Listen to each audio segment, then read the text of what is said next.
Our daily Bible reading for February 24th. Our reading today comes from the Gospel of Mark, chapter 4. Mark, chapter 4, we'll begin reading in verse 1. Again he began to teach beside the sea, and a very large crowd gathered about him, so that he got into a boat and sat in it on the sea.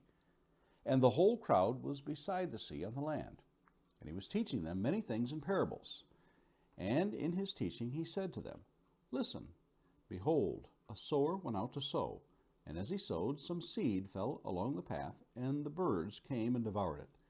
Other seed fell on rocky ground, where it did not have much soil, and immediately it sprang up, since it had no depth of soil.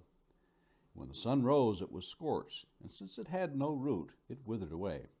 Other seed fell among thorns, and the thorns grew up and choked it, and it yielded no grain. And other seeds fell into good soil, and it produced grain, growing up and increasing, and yielding 30-fold, and 60-fold, and 100-fold. And he said, He who has ears to hear, let him hear. When he was alone, those around him with the 12 asked him about the parables. And he said to them, To you has been given the secret of the kingdom of God, but for those outside everything is in parables, so that they may indeed see, but not perceive, and may indeed hear, but not understand, lest they should turn and be forgiven. And he said to them, Do you not understand this parable? How then will you understand all the parables? The sower sows the word, and these are the ones along the path where the word is sown. When they hear, Satan immediately comes and takes away the word that is sown in them. And these are the ones sown on rocky ground, the ones who, when they hear the word, immediately receive it with joy. And they have no root in themselves, but endure for a while. Then, when tribulation or persecution arises on account of the word, immediately they fall away. And others are the ones sown among thorns. They are those who hear the word, but the cares of the world and the deceitfulness of riches and the desires for other things enter in and choke the word, and it proves unfruitful. But those that were sown on the good soil are the ones who hear the word and accept it and bear fruit, 30-fold and 60-fold and 100-fold. And he said to them, Is a lamp brought in to be put under a basket, or under a bed, and not on a stand? For nothing is hidden except to be made manifest, nor is anything secret except to come to light. If anyone has ears, let him hear. And he said to them, Pay attention to what you hear. With the measure you use, it will be measured to you, and still more will be added to you. For to the one who has, more will be given, and from the one who has not, even what he has will be taken away. And he said, The kingdom of God is as if a man should scatter seed on the ground. He sleeps and rises night and day, and the seed sprouts and grows. He knows not how. The earth produces by itself, first the blade, then the ear, then the full grain in the ear. But when the grain is ripe, at once he puts in the sickle, because the harvest has come. And he said, With what can we compare the kingdom of God? Or what parable shall we use for it? It is like a grain of mustard seed, which, when sown on the ground, is the smallest of all the seeds on earth. Yet, when it is sown, it grows up and becomes larger than all the garden plants, and puts out large branches, so that the birds of the air can make nests in its shade. With many such parables he spoke the word to them, as they were able to hear it. He did not speak to them without a parable, but privately to his own disciples he explained everything. On that day, when evening had come, he said to them, Let us go across to the other side. And leaving the crowd, he took with him in the boat, just as he was.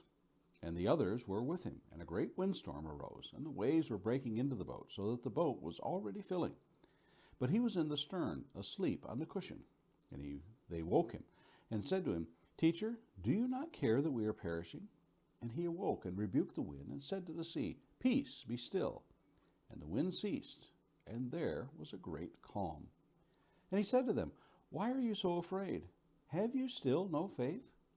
And they were filled with great fear, and said to one another, Who then is this, that even the wind and the sea obey him? A few thoughts for today. Occasionally, we find a story in the news about an individual who overcame great odds to succeed in spite of a learning disability. These stories offer hope for many who struggle with these setbacks daily. Things such as dyslexia, attention deficit, and many more maladies trouble young and old alike and hamper learning efforts. Patience and understanding are often the key for others to deal with those who suffer with these disorders. In our passage today, we find that Jesus is not dealing with learning deficits per se. What we find he is confronted with is hardness of hearts. In some people, it was an oppositional attitude. They simply refused to learn. For most of the population, it was the fact that nearly an entire generation was unprepared for the arrival of the promised one, the Messiah. For reasons that we may not comprehend fully, the religious leaders of the day had overemphasized the need for obedience to the law to the exclusion of really knowing the foundation of it. We find that the disciples were often unable to understand the parables that Jesus spoke to the crowds without explanation. We read in Matthew chapter 13 and verse 36, "Then he left the crowds and went into the house, and his disciples came to him and said, 'Explain to us the parable of the tares of the field.'"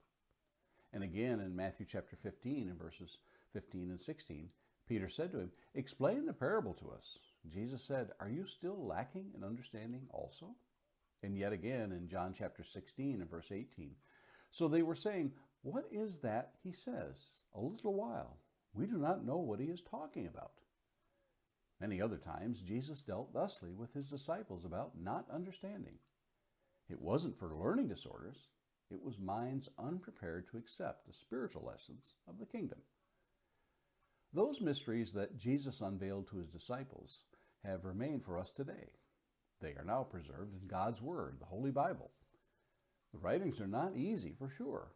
Even Peter remarks in his letter, "Just as also our beloved brother Paul, according to the wisdom given him, wrote to you, as also in all his letters, speaking in them of these things, in which are some things hard to understand, which the untaught and unstable distort, as they do also the rest of the Scriptures, to their own destruction."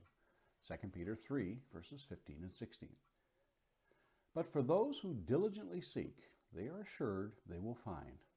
For Jesus said in the Sermon on the Mount, "Blessed are those who hunger and thirst for righteousness, for they shall be satisfied." Matthew chapter 5 and verse 6. It wasn't superior intellect that set the apostles apart. It may have been simply their willingness to learn. We would do well to imitate that. A question of the day. How persistent have you been in pursuing the meaning of the Word of God? And finally, a thought to meditate on this day. A lady once remarked to a preacher, "I would give everything I have to know what you do about the Bible." To which the preacher replied, "Madam, that is exactly what I have given." And those are our thoughts for today, February 24th.